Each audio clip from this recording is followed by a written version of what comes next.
This will be on my website, Performance Exam. There are three main topics. How many of the topics do you have to pick to write on? Two. You have to write on two, either of your choice.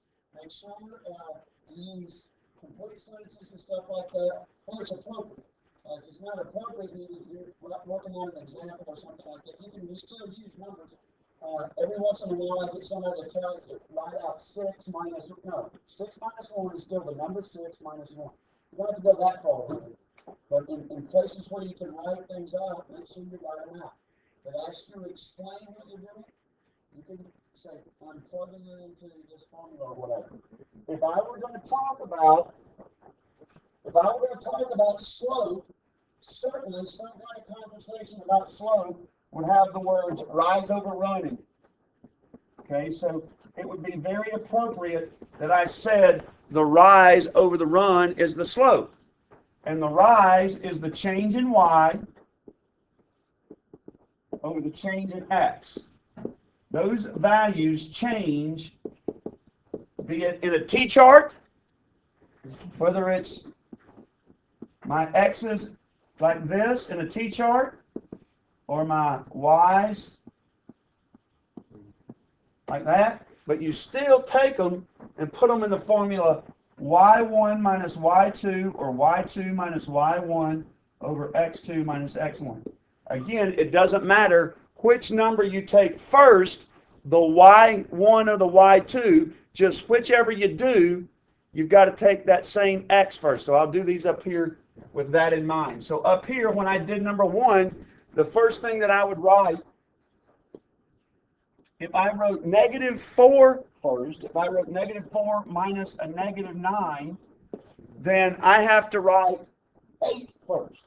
So it's entirely up to which number you choose first, guys. And it will not change the answer because the signs will change appropriately. So 8 minus a -17, again, that's 2 negative, so that becomes positive.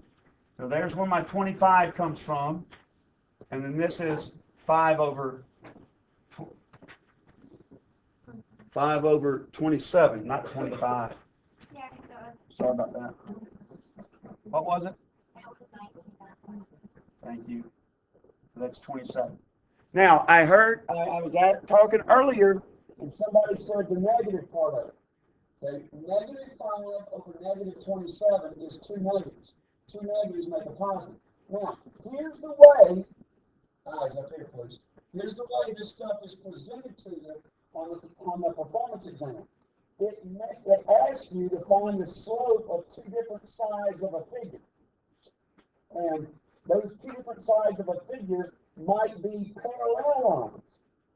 If they were 2 sides were parallel and then the opposite sides were parallel, that would be like a parallelogram. If the opposite sides were parallel and then you had a right angle right there, then that would be a square or a rectangle. Then if you had 2 sides that were parallel, so if I did the slope of another side that was parallel and 2 sides that weren't parallel, then that would be a trapezoid. So one of the things that you're going to have to do tomorrow is not just blindly go through and find the slope, but you're going to have to be able to compare the slopes. You're going to have to understand that parallel lines have the same slope, perpendicular lines have negative reciprocal slope, which would make a 90-degree angle or 2 sides that were parallel. Okay, so the next one, again, notice the x's are the same. So I end up with -17 plus 6, 20 minus 20. And so it was like we said earlier, it really doesn't matter here that you get -11 because whatever you have on top is going to cause this problem to be underneath. The 0 is underneath, and when the 0 is underneath, we say it's undefined. Now, it would be very remiss of you not to mention tomorrow that if you had a line with undefined slope, what kind of line would it be? A horizontal line or a vertical line? Vertical line. And notice that this would be the line x equals 20.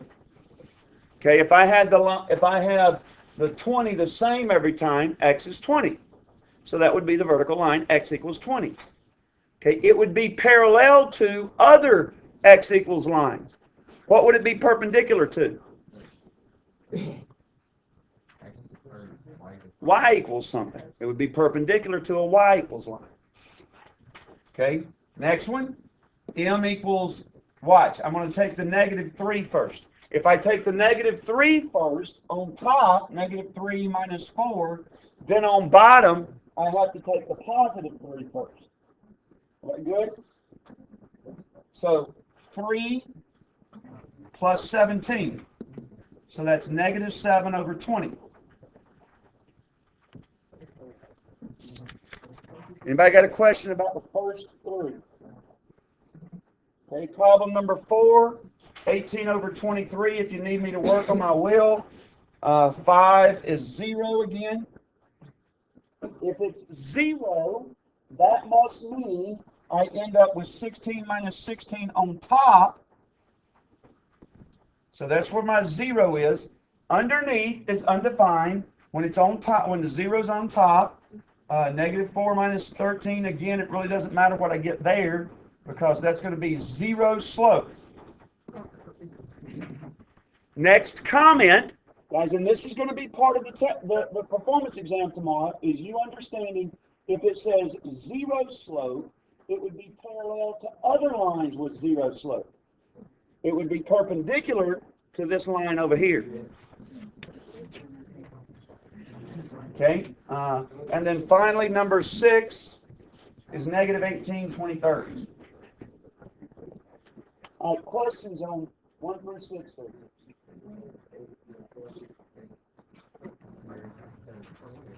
All right, let's go to